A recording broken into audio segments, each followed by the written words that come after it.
Training से ज्यादा all over India में मैंने प्रोडक्ट ट्रेनिंग की है। आज ये फीलिंग लिक्विड एंड कैप्सूल्स हम आपके लिए इसलिए लेकर आए हैं क्योंकि 2016 में यूएस में एक सर्वे किया गया। उस सर्वे के अकॉर्डिंग अनीमिया अगर किसी को होता है, खून की कमी अगर किसी को होती है, तो वो पर्सन की इम्यूनिटी को भी अफेक्ट करता है, उसको बीमारियों से लड़ने की जो उसकी ताकत है उसको भी कम करता है। इसीलिए हमारी कंपनी दो तरीके से ये प्रोडक्ट लेकर आई है। एक हमारी ये 2 वेरिएंट में है, एक हमारा लिक्विड में है जो आप बच्चों को भी दे सकते हैं, आगे सारी आपको डिफरेंस बताया जाएगा, और दूसरा हमारा कैप्सूल्स फॉर्मेट में भी है।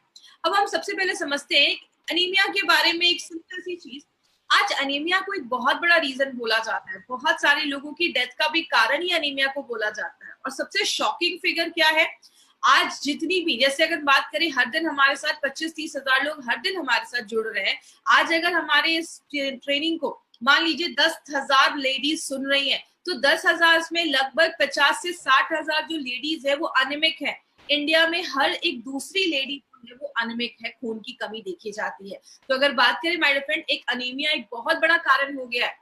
और कहते हैं बहुत सारी लेडीज जो प्रेग्नेंट होती है, प्रेगनेंसी के टाइम पे अगर उनको सफिशिएंट लेवल में आयरन नहीं मिलता है तो उनकी हेल्थ भी खराब होती है, प्लस बच्चे का ब्रेन डेवलपमेंट भी अच्छे से नहीं हो पाता है। तो ये भी एक बहुत बड़ा कारण देखा जाता है। इसीलिए बोलते हैं 50 to 60% लेडीज में अनीमिया की प्रॉब्लम आज बहुत कॉमन देखी जा रही है।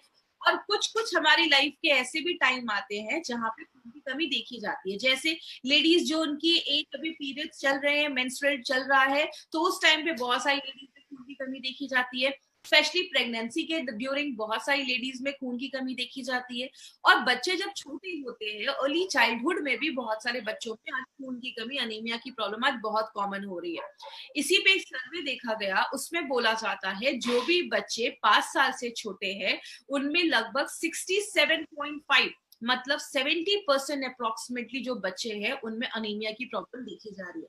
और बोला जाता है अगर कम एज में बच्चों में खून में कमी देखी जाती है तो उनका जो ब्रेन डेवलपमेंट है वो अच्छे से नहीं हो पाता है, उनकी लर्निंग एबिलिटी जो है, सीखने की जो इच्छा है, पढ़ने में जो मन है, वो सब बहुत कम लगता है। तो बच्चों में बचपन से अगर ये प्रॉब्लम हो तो आगे चलकर सीरियस प्रॉब्लम में भी कन्वर्ट हो सकता है। लेकिन बात करें, सबसे पहले समझते हैं अनीमिया। हमने ये वर्ड सुना, इसका मतलब क्या होता है? अनीमिया का मतलब होता है, अगर हम थोड़ा साइंटिफिक टर्म में जाएं तो विदाउट ब्लड। मतलब हमारे खून में, हम सबको पता है, आरबीसी होता है, रेड ब्लड सेल्स, जिसको हम लाल रक्त कण भी कहते हैं। वो आपकी बॉडी में हीमोग्लोबिन उसमें पाया जाता है और वो बहुत सारे काम करता है। ऑक्सीजन ले जाने का एक बहुत जरूरी काम हमारा आरबीसी जो रेड ब्लड सेल्स है वो काम करता है। खून में जब रेड ब्लड सेल्स की कमी हो जाती है उस चीज को हम अनीमिया कहते हैं। बात करें ये रेड ब्लड सेल्स, लाल रक्त कण क्या होता है, कहते हैं आपके खून में, जैसा मैंने हमेशा अपनी ट्रेनिंग में भी बताया, सिंपल लैंग्वेज में समझाती हूँ, हमारे खून में 3 चीजें होती हैं। एक होता है रेड ब्लड सेल्स, जिसकी वजह से ब्लड का कलर आपके रेड होता है, ऑक्सीजन ले जाने में काम होता है। डब्ल्यूबीसी, आपकी बॉडी पे जब भी कोई चीज हमला करती है उससे लड़ने का काम करते हैं, वो सोल्जर, सिपाही जैसा काम करते हैं। एंड जो तीसरी चीज होती है वो होता है प्लेटलेट, जब कोई कट लग जाता है, खून बह रहा है, तो उसको रोकने का काम करता है। आज हमें बस हीमोग्लोबिन पे, हमारे रेड ब्लड सेल्स पे ही काम करना है। तो कहते हैं हमारे खून में 40 to 50% ये रेड ब्लड सेल्स होता है। मतलब आप देख रहे हैं 50% जो हमारे खून की जो चीज है वो आपका रेड ब्लड सेल्स है। तो कितनी इंपॉर्टेंट चीज है। जैसा आप इस फोटो में देख रहे हैं, राइट हैंड साइड पे एक फोटो है जिसमें कुछ धागे जैसी चीज बनी हुई है और उस पे येलो येलो 4 डॉट है। ये जो चीज है, दिस इज योर हीमोग्लोबिन। उसमें जो आपको येलो स्पॉट्स दिख रहे हैं वो हमारे आयरन मॉलिक्यूल्स है। मतलब जब आप सांस लेते हैं, ऑक्सीजन जो बॉडी में जाता है तो वो ऑक्सीजन जाकर इस हीमोग्लोबिन पे, आपके आयरन पे, वो पीले वाले डॉट्स पे चिपक जाता है। मतलब एक जो आपका हीमोग्लोबिन है वो 4 ऑक्सीजन के मॉलिक्यूल लेकर, 4 ऑक्सीजन को अपने ऊपर लोड करके पूरी बॉडी में ले जाने का काम करता है। मतलब क्या है, ये जो हीमोग्लोबिन है ये एक तरीके का ट्रक है। इस ट्रक में 4 ऑक्सीजन लोड हो जाता है और पूरे बॉडी में ले जाने का काम करता है। अब प्रॉब्लम क्या आ सकती है, हमारी बॉडी में अगर आयरन की कमी हो जाए, अगर हमारे खाने से हमें अच्छे से आयरन नहीं मिल रहा है, आयरन की कमी हो जाए, तो हीमोग्लोबिन अच्छे से नहीं बन पाएंगे। जब हीमोग्लोबिन अच्छे से नहीं बन पाएंगे, ट्रकों की कमी हो जाएगी, तो आपके बॉडी के हर एक भाग में ऑक्सीजन नहीं पहुंच पाएगा। तो जिसकी वजह से क्या होता है, बॉडी ना आपको कुछ सिम्टम्स दिखाता है। हमें कैसे पता चलेगा कि हमें अनीमिया है या सामने वाले को अनीमिया है? तो उसके कुछ सिम्टम्स हैं, ये सिम्टम्स आप जरूर नोट कर लीजिएगा, आप याद रखिएगा। पहला सिम्टम है you will always feel tired, आपको हमेशा थकावट महसूस होगी, आप फटीग महसूस करेंगे, आपको एनर्जी फील नहीं होगा। क्यों हो रहा है? आपके बॉडी के हर एक पार्ट में ऑक्सीजन नहीं पहुंच पा रहा, तो ऐसी प्रॉब्लम देखी जा रही है। दूसरा देखा जाता है आपके स्किन पे पेलनेस, मतलब आपकी जो स्किन है, वो जो त्वचा है, स्किन है, उसका कलर थोड़ा पेल होने लगेगा, मतलब कलर थोड़ा डल होने लगेगा, क्योंकि जब ऑक्सीजन की कमी होने लगती है, हमारे बॉडी के हर एक भाग में अच्छे से खून नहीं पहुंच पा रहा है, तो वो आपका जो स्किन है वो पेल होने लगता है। शॉर्टनेस ऑफ ब्रेथ, बहुत सारे लोगों को सांस लेने में भी तकलीफ होती है, थोड़ा सा सीढ़ियां चढ़े रही है, थोड़ा सा ज्यादा फास्ट चल लिया तो सांस लेने में प्रॉब्लम हो रही है। बहुत सारे लोगों को हेडेक या चक्कर आने की भी प्रॉब्लम देखी जाती है। बहुत सारे लोगों को आपने देखा होगा बेहोश होके गिर गए, हीमोग्लोबिन की कमी है, तो ये भी एक प्रॉब्लम देखा जाता है। हार्ट पैल्पिटेशन, कुछ लोगों को पैल्पिटेशन की प्रॉब्लम, मतलब दिल की धड़कनें बहुत ज्यादा तेज हो जाती हैं, तो ये भी एक सिम्टम देखा जाता है अगर आपके खून में हीमोग्लोबिन की कमी है। बाल बहुत रूखे हो जाते हैं, ड्राई हो जाते हैं, आपकी स्किन बहुत ड्राई हो जाती है। ये क्यों होता है? सिंपल सा याद रखिए, आपके बॉडी को हर एक पार्ट को ऑक्सीजन की जरूरत है। अगर आपके किसी भी पार्ट में अच्छे से ऑक्सीजन नहीं पहुंच पाएगा, तो वो एरिया जो है वो उतना हेल्दी नहीं रहेगा, तो आपके बाल अच्छे नहीं होंगे, आपकी स्किन अच्छी नहीं होगी, तो ये भी अनीमिया का एक बहुत बड़ा रीजन देखा जाता है। रेस्टलेस सिंड्रोम भी देखा जाता है, फीलिंग होती है पैर में कोई चीज चल रही है, पैरों में बहुत ज्यादा इचिंग होता है। ऐसे बहुत सारे आपके लेग में कुछ कुछ प्रॉब्लम्स अगर हो रही है, इचिंग हो रहा है, लग रहा है कुछ कुछ चल रहा है, क्रॉनिंग जैसी फील आ रही है, या ऐसी आपको अगर प्रॉब्लम हो रही है, पैर फोल्ड करके थोड़ी देर बैठ गए हैं तो सेंसेशन खत्म हो गया है, ऐसी प्रॉब्लम है, तो ये भी एक प्रॉब्लम देखी जाती है, खून की कमी की वजह से हो सकता है।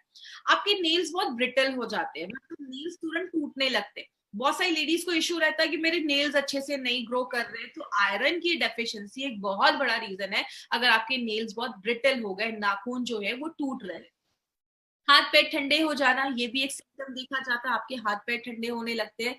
बहुत सारे लोगों में पाइका की प्रॉब्लम देखी जाती है। आपने देखा होगा बहुत सारे ऐसे बच्चे हैं जो मिट्टी खाते हैं, धूल खाते हैं, ऐसी चीजें खाते हैं। इसका मतलब क्या होता है, बॉडी में जब आयरन की डेफिशिएंसी होती है, आयरन की कमी होती है, तो लोगों को ऐसी चीजें खाने का मन करता है जो एक्चुअल में खाने लायक नहीं है, तो जिसको बहुत सारे लोगों को ऐसी प्रॉब्लम भी देखी जाती है। तो ये बहुत बड़ा सिम्टम है, अगर आपके घर के बच्चे खा रहे हैं ये सब चीजें तो ध्यान दीजिए।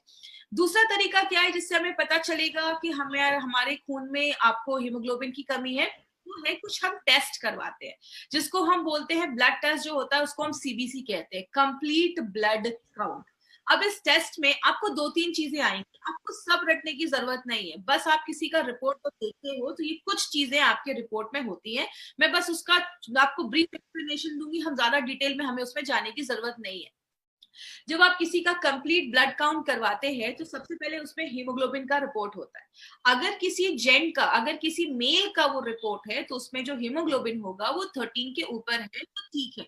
अगर किसी फीमेल का वो हीमोग्लोबिन का रिपोर्ट है तो 12 के ऊपर होना चाहिए, क्योंकि लेडीज में, जब लेडीज स्पेशली जिनका मेंस्ट्रुअल वगैरह चल रहा है बॉडी में, इसलिए हमें आयरन की ज्यादा जरूरत होती है। तो ये आप ये चीज ध्यान रखना है, 13 के ऊपर जेंट्स और 12 के ऊपर लेडीज। दूसरा एक टेस्ट हो, उसी सीबीसी में एक और चीज भी आपने कभी कभी पढ़ी होगी, उसमें लिखा होता है एमसीवी, मीन कॉर्पस्कुलर वॉल्यूम उसको हम कहते हैं। ये एक्चुअली होता क्या है, आपके खून में, जैसा हमने बताया कि हमारे खून में 40 to 50% आपका रेड ब्लड सेल्स होता है, हीमोग्लोबिन होता है।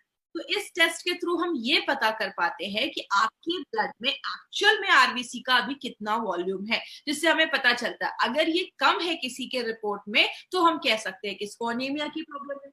एक टेस्ट और होता है, उसी में एक रिपोर्ट और आती है, उसको हम टीआईबीसी कहते हैं। तो आपको डिटेल में रटने की जरूरत नहीं है, बस सिंपल चीज याद रखिएगा, अगर किसी का टीआईबीसी बढ़ा हुआ है, टोटल आयरन बाइंडिंग कैपेसिटी बढ़ी हुई है, इसका मतलब बॉडी में जो आयरन की बाइंड होने की कैपेसिटी है, आपके हीमोग्लोबिन पे जब आयरन जुड़ता है तो ही ऑक्सीजन ले जाने का काम करता है, वो अगर बढ़ा हुआ है तो आपका जो बॉडी में आयरन जो है खून में कम होता है। इसीलिए बहुत सारे लोगों में ये भी सिम्टम है कि अगर टीआईबीसी आपका बढ़ा हुआ है तो आपको अनीमिया की, खून की कमी की प्रॉब्लम देखी जाती है।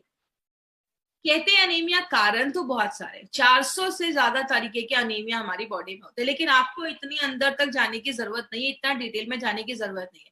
हमें मेन चीज पे क्या फोकस करना है, आयरन डेफिशिएंसी। अगर किसी के बॉडी में खून की कमी आयरन की वजह से हो रही है, मतलब खाने में आयरन की कमी की वजह से हो रही है, हमें उस पर फोकस करना है, क्योंकि अनीमिया बहुत सारे कारण की वजह से होता है। सिकल सेल भी होता है जो खानदानी हेरिडिटी होता है, विटामिन B12 की भी कमी की वजह से देखा जाता है, बीमारियों की वजह से भी खून की कमी देखी जाती है। बट हमें एक ही चीज पे फोकस करना है, हमारे खाने में अगर आयरन की कमी है, उसकी वजह से अगर आपको अनीमिया हो रहा है, तो उस पे हम आज बात करेंगे। तो सबसे पहले अनीमिया का मेन कारण क्या है, रेड ब्लड सेल्स, हीमोग्लोबिन की कमी हो जाना। बात करें कारण क्या देखे जाते हैं, सबसे पहला आपके खाने में जब आयरन विटामिन B12 की कमी हो जाती है तो हम कहते हैं कि हमें अनीमिया हो गया है। दूसरी चीज, कभी कभी आंतों का कुछ डिसऑर्डर हो जाता है, इंटेस्टाइनल डिसऑर्डर हो जाता है, तो आप जो खाना खा रहे हैं, आपका जो स्मॉल इंटेस्टाइन है वो आपका खाना जो है, न्यूट्रिएंट जो है, पौष्टिक तत्व है जो है, उसको एब्जॉर्ब नहीं कर पा रहा है, तो ये भी एक सिम्टम देखा जाता है। प्रेगनेंसी के टाइम पे अगर कोई लेडी प्रेग्नेंट है, उसने अच्छे से आयरन नहीं लिया, या फॉलिक एसिड में जो रिकमेंड किया जाता है अगर उन्होंने नहीं लिया, तो आगे चल के बच्चे की भी ग्रोथ पे असर पड़ता है और माँ पे भी असर पड़ता है। बहुत सारे केसेस में अगर आपको कैंसर है, किडनी का फेलियर है, या और भी अगर कोई सीरियस प्रॉब्लम होती है, उसमें भी हमारी बॉडी का जो हीमोग्लोबिन है वो इफेक्ट होता है। और फैमिली हिस्ट्री है, देखिए अगर कभी कोई अनीमिया का पेशेंट है, क्योंकि आज मुझे पता है क्वेश्चन आंसर में बहुत सारे लोग बोलेंगे सिकल सेल अनीमिया में दे सकते हैं क्या, क्योंकि हर ट्रेनिंग के बाद मुझसे 2-4 लोग ये जरूर पूछते हैं। तो सिकल सेल अनीमिया में आपको नहीं जाना है, ये हेरिडिटी का प्रॉब्लम है।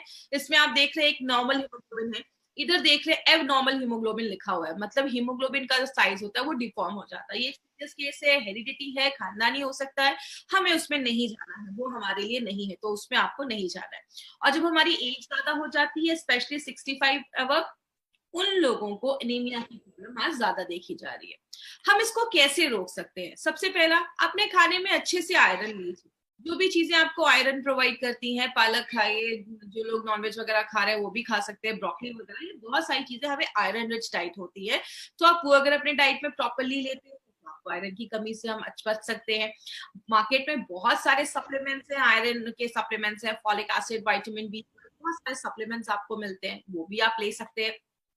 बोला जाता है अगर आप कोई भी आयरन के सप्लीमेंट ले रहे हैं, साथ में आप थोड़ा सा सिट्रस फ्रूट जूस लीजिए, मतलब संतरे का जूस पीजिए, मौसमी खाइए। ये जो विटामिन C है वो आयरन को आपकी बॉडी में एब्जॉर्ब होने में बहुत ज्यादा हेल्प करता है। तो साइट्रस जो भी ये फ्रूट्स होते हैं वो बोले जाते हैं। बहुत सारे केसेस में आपको ड्राई फ्रूट्स भी खाने को बोला जाता है। एक हैबिट डालिए, जब भी ड्राई फ्रूट्स खाइए उसको पानी में सोक करके खाइए।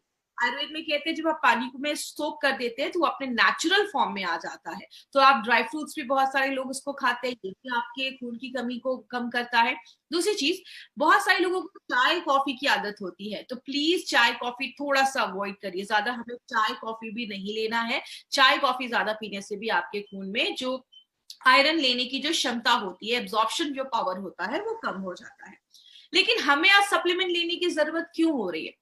कहते हैं आयरन तो सबके लिए जरूरी है, चाहे वो बच्चा हो, चाहे वो लेडीज हो, लड़का हो, लड़की हो, प्रेग्नेंट लेडीज हो, या ब्रेस्ट फीडिंग मदर्स हो, सबको आयरन लेने की जरूरत है। बट सबकी रिक्वायरमेंट अलग अलग होती है। अगर कोई लेडी है जो प्रेग्नेंट है उसको ज्यादा है, कोई ब्रेस्ट फीडिंग है जो बच्चे को दूध पिला रही है उनको और भी ज्यादा है, कोई लेडीज जो अपने मेंस्ट्रुअल फ्लो में है, मेंस्ट्रुअल साइकिल जिनका भी चल रहा है, जिनकी एज यंग है अभी, उनको आयरन की ज्यादा जरूरत है। कहते हैं हमारे खाने की हमें 40% ही आयरन मिल पा रहा है।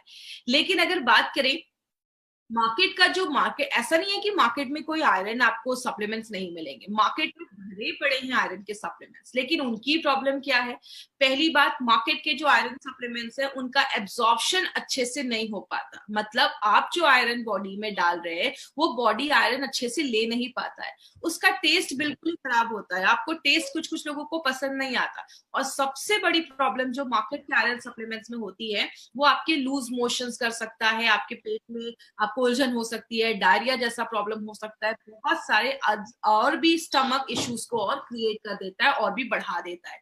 और बहुत बड़ी जो एक प्रॉब्लम आती है मार्केट के आयरन सप्लीमेंट्स में, आपके स्टूल को काला कर देता है। क्यों काला कर देता है? आप आयरन ले रहे, बॉडी जब उसको एब्जॉर्ब नहीं कर पाएगा तो वो आयरन आपके स्टूल से जब बाहर निकलेगा तो आपके स्टूल को ब्लॉक भी कर देता है। तो ऐसे बहुत सारे लिमिटेशंस हो जाते हैं मार्केट के आयरन सप्लीमेंट्स और टॉनिक में। अब बात करते हैं एलिमेंट्स वेलनेस ने इसके लिए क्या किया। आपको पता है एलिमेंट्स वेलनेस हर एक प्रोडक्ट का एक सोल्यूशन लेकर आता है। मार्केट में जो भी प्रोडक्ट अवेलेबल है उससे कुछ डिफरेंट कॉन्सेप्ट पे हमारे प्रोडक्ट आते हैं, जो उनमें ड्रॉबैक्स है उसको क्लियर करते हुए हमारे प्रोडक्ट्स यूनिक तरीके से लाए जाते हैं। अब एलिमेंट्स वेलनेस में हम दो तरीके से लाए हैं, एक कैप्सूल्स के फॉर्मेट में और एक लिक्विड के फॉर्मेट में। बात करें एलिमेंट्स वेलनेस का नाम, जो एलिमेंट्स वेलनेस का हमारा ये आयरन सप्लीमेंट है, इसका नाम हमने फीलिंग लिक्विड एंड कैप्सूल क्यों रखा है? फीलिंग लिखने के पीछे मतलब क्या है? केमिस्ट्री अगर आपने पढ़ा होगा, बचपन में जब हम केमिस्ट्री पढ़ते थे हम एक एटॉमिक चार्ट याद करते थे, हाइड्रोजन हीलियम, तो उसमें हमने पढ़ा था कि आयरन को शॉर्ट में हम Fe लिखते हैं। तो Fe का मतलब होता है आयरन, और फेरोजोन क्या है आगे मैं आपको बताऊंगी। फेरोजोन में भी Fe होता है। तो हमने Fe से दो चीजें देखी, एक Fe का मतलब आयरन और दूसरा Fe का मतलब फेरोजोन। आप Fe के आगे आप दो रॉड देख रहे होंगे, आयरन रॉड को सिंबलाइज करता है। दूसरी चीज हमने इसमें एलिंग लिखा है, मतलब जब आपकी बॉडी में आयरन की कमी होती है, बॉडी अच्छे से हील नहीं कर पाता है, और जब हम उसको आयरन देते हैं तो बॉडी प्रॉपरली खुद को हील कर पाता है, हीलिंग प्रोसेस को अच्छा करता है। और जब आपकी बॉडी अच्छे से हील होती है आपको अच्छी फीलिंग आती है, इसीलिए इसका नाम हमने elements wellness feeling liquid and capsule रखा है। हर नाम के पीछे आप देखते हैं माय डियर फ्रेंड कोई ना कोई साइंटिफिक रीजन है, हर नाम के पीछे कुछ ना कुछ चीजें छिपी हुई है। बात करें अब हमारा जो ये फीलिंग लिक्विड एंड कैप्सूल है उसमें ऐसा क्या है जो उसको यूनिक बनाता है, तो उसमें एक बहुत इंपॉर्टेंट चीज डाली गई है जिसको हम फेरोजोन कहते हैं। ये फेरोजोन एक स्पेशल टाइप का एक आयरन सॉल्ट होता है, और ये जो फेरोजोन है उसके एडवांटेजेस भी हैं। बहुत सारे लोगों को मार्केट का जब वो आयरन सप्लीमेंट लेते हैं तो उनके दांत स्टेन हो जाते हैं, दांतों पे दाग हो जाते हैं, स्टेन हो जाते हैं, खराब हो जाते हैं। और दूसरा एडवांटेज क्या है, जब आप मार्केट का कोई सप्लीमेंट लेते हैं तो वो आपके फूड जो आपने खाना खाया है उसके साथ वो इंटरेक्ट करते हैं, रिएक्ट करते हैं, जो उसकी एब्जॉर्प्शन की क्षमता को कम कर देता है। लेकिन एज हमने इसमें फेरोजोन डाला है, फेरोजोन जब आप नाश्ता किया आपने अच्छे से, आपने फीलिंग कैप्सूल या लिक्विड लिया, तो इसमें जो फेरोजोन है वो कभी भी आपके खाने के साथ इंटरेक्ट नहीं करता है, जिसकी वजह से एब्जॉर्प्शन कैपेसिटी है, एब्जॉर्ब होने की जो क्षमता है वो बहुत ज्यादा है। मतलब जो भी आप आयरन ले रहे हैं 90% से ज्यादा वो आपका बॉडी एब्जॉर्ब कर ले रहा है, जो बहुत बड़ी बात है अगर हम बात करें तो। दूसरी चीज, मार्केट से और कैसे बेहतर है, इसमें हमने बस फेरोजोन नहीं डाला, इसमें हमने फॉलिक एसिड भी डाला है। अगर आप एक कैप्सूल देखेंगे तो उसमें 85 mcg इसमें हमने फॉलिक एसिड भी डाला है, जो आयरन को एब्जॉर्ब होने में मदद करता है। और इसमें हमने ग्लाइसिन भी डाला है। ग्लाइसिन एक तरीके का अमाइनो एसिड होता है जो आपकी बॉडी के एनर्जी लेवल को बूस्ट अप कर देता है। तो बहुत सारे लोगों को आपने देखा होगा जब खून की कमी होती है तो एनर्जी भी उनकी कम होती है, तो ग्लाइसिन क्या करता है, आपको एनर्जी भी देता है। लेकिन हम बस यहाँ नहीं रुके, हमने इसमें दो चीजें और डाली हैं। और क्या डाला है, हमने मुलेठी और बीटरूट भी डाला है। याद रखिएगा मुलेठी और बीटरूट जो है वो अनीमिया को प्रिवेंट करने में बहुत सालों से आयुर्वेद में यूज किया जा रहा है। तो ये आपके अनीमिया को भी हमसे बचाता, अनीमिया होने से बचाता है। और प्लस हमारे लिक्विड और कैप्सूल में कुछ डिफरेंस भी है। लिक्विड जो है वो एक स्ट्रॉबेरी फ्लेवर में हम लेकर आए हैं, तो बच्चों को बहुत पसंद आता है, बच्चों को कोई प्रॉब्लम नहीं होती है इसको लेने की। मार्केट का आयरन लेने में बच्चों को थोड़ी प्रॉब्लम होती है। दूसरी चीज, जो हमारा कैप्सूल है उसमें हमने कैल्शियम भी डाला है, मतलब हम कैल्शियम एक्चुअली लिक्विड में नहीं डाल सकते, इसीलिए हमने कैप्सूल में कैल्शियम भी डाला है। तो जो नॉर्मली मैं ट्रेनिंग में कहती हूँ कि आप बच्चों को लिक्विड दीजिए और जो बड़े लोग हैं वो कैप्सूल्स ले सकते हैं। तो इस तरीके से आप लिक्विड कैप्सूल्स को थोड़ा सा अलग करके ले सकते हैं। दूसरी चीज, एक इंपॉर्टेंट चीज याद रखिए, हमारे खाने से, अभी मैंने आपको बताया हमारे खाने से हमें 40% ही आयरन मिल पाता है। लेकिन जितना आरडीए ने रिकमेंड, जितना हमारे इंडियन मेडिकल काउंसिल ने हमें रिकमेंड किया है कि इतना आपको आयरन रोज खाना है, उसका 33% आपको एक सर्विंग ही दे देता है। मतलब क्या है कहने का, अगर आपने एक कैप्सूल खाया, आपको जितना बोला गया है कि इतने mg आपको खाना है आयरन, अगर आपने इसका एक कैप्सूल खाया तो 33% की रिक्वायरमेंट को वो पूरा कर देता है। अब कुछ लोग बोलेंगे 33% ही क्यों करता है, 100% क्यों नहीं करता? याद रखिएगा, हमारा जो प्रोडक्ट है वो एक आयरन सप्लीमेंट है। सप्लीमेंट की बात करें, आपको खाने से आयरन मिल रहा है। हमारी कंपनी आपको ये नहीं कहती कि सारा आयरन घर से लो, हमारी कंपनी कहती है कि अच्छा एक खाना भी लो, अच्छी डाइट भी लो, उसके साथ जो कमी रह जा रही है आयरन की, वो आप फीलिंग लिक्विड एंड कैप्सूल्स लेकर आप कंप्लीट कर सकते हो। मतलब ये एक एडजुवेंट जैसा ये काम करता है, जो आपको खाना भी लेना है और उसके साथ अगर लेते हैं तो जो कमी है उसको पूरा कर देता है। और ये बहुत हाईएस्ट आपको दे रहा है, 33% आपको एक सर्विंग में ही देना बहुत बड़ी बात है। तो ये आपको ज्यादा आयरन भी प्रोवाइड कर रहा है। बात करें अब मार्केट में जो सप्लीमेंट्स हैं और हमारे एलिमेंट्स में 4 डिफरेंसेस हैं। ये 4 डिफरेंसेस आपको जरूर याद रखना है। पहला डिफरेंस है, हम एब्जॉर्प्शन के ऊपर बात करते हैं। मार्केट का जब आप आयरन सप्लीमेंट लेते हैं तो उसका एब्जॉर्प्शन बहुत कम होता है, इसीलिए हमें ज्यादा लेना पड़ता है। यहाँ पे अगर आप फीलिंग लिक्विड एंड कैप्सूल्स की आप बात करते हैं तो एक्सीलेंट एब्जॉर्प्शन है। और जो फेरोजोन हमने जो इसमें डाला है वो 2 से 4% हाई एब्जॉर्ब होता है, मतलब उसकी जो एब्जॉर्प्शन कैपेसिटी है वो 2 से 4 गुना ज्यादा है। तो जो भी आप आयरन ले रहे हैं बॉडी में, वो बॉडी पूरा एब्जॉर्ब कर लेता है। दूसरी चीज, टेस्ट की अगर हम बात करें तो मार्केट का जो सप्लीमेंट्स होता है उसका जो टेस्ट होता है वो अच्छा नहीं होता है, लेकिन उसका स्वाद अच्छा नहीं होता है। लेकिन elements wellness feeling liquid capsules की बात करें तो उसका टेस्ट बहुत प्लेजेंट होता है, बच्चे भी उसको बहुत अच्छे से ले सकते हैं। मार्केट का जो हम आयरन सप्लीमेंट लेते हैं उसको लेने के बाद बहुत सारे लोगों का स्टूल काला हो जाता है, लेकिन ऐसा कोई भी इश्यू हमारे लिक्विड और कैप्सूल्स में नहीं देखा जाता है, क्योंकि ये जो हमारा लिक्विड और कैप्सूल्स है ये आपके पेट पे बहुत ही आसान, बहुत ही अच्छा रहता है, जेंटल रहता है, जैसा आप इस स्लाइड में देख रहे हैं। मार्केट का कैप्सूल्स जब हम लेते हैं या टैबलेट्स हम लेते हैं तो बहुत सारे लोगों में लूज मोशंस भी क्रिएट कर देता है।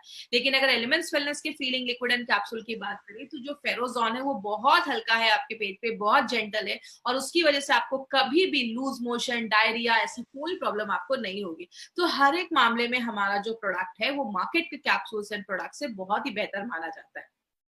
अब यहाँ पे टेक केयर पे हमने 6 से 7 आपके लिए पॉइंट्स रखे। अब इस टेक केयर पे आपको 4 से 5 पॉइंट्स पे बहुत ज्यादा खास ध्यान रखना है। सबसे पहला, आपको जो भी डोजेस आज बताए जाएंगे उसी डोजेस को आपको ये फॉलो करना है, आपको उससे ज्यादा नहीं लेना है। अभी मैं आपको कुछ डोजेस बताऊंगी क्या डोज आपको लेना है।